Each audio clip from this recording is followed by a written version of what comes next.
My name is Mark Yambi. I'm a lawyer and I'll be talking about the Danelaw.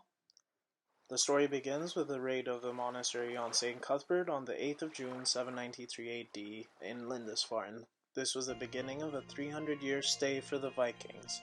After a while, the Vikings decided to conquer instead of raid, and the sons of Ragnar Lothbrok, Halfdan Ragnarsson, and Ivar the Boneless created a massive army to invade called the Great Heathen Army.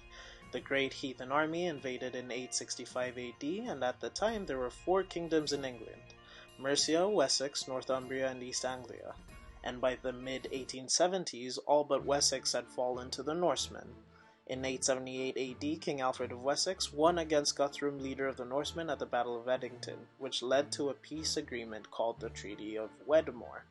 Part of this treaty required Guthrum to be baptized, with Alfred serving as his godfather. The Treaty of Alfred and Guthrum looked to set out a lasting peace between the two, defining the boundaries of their territories and agreeing on peaceful trade.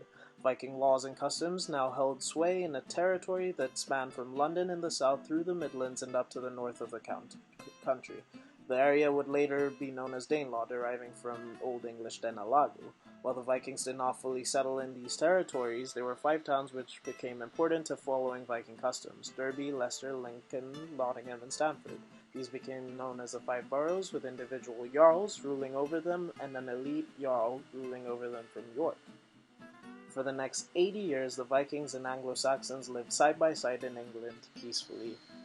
They even traded together and mingled, making new friendships. With these friendships, the Vikings made an influence in England that can be seen in English names and words. Some words that come from Old Norse include those that start with ska, like skin and sky. We even have to thank them for the word law.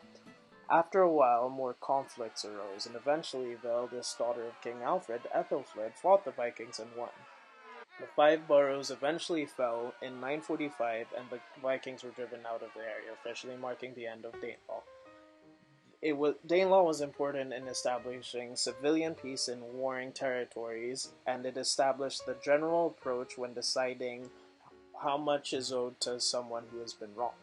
Another impact is 4 of the 5 boroughs became county towns of the counties of Leicestershire, Lincolnshire, Nottinghamshire, and Derbyshire. Thank you. The end.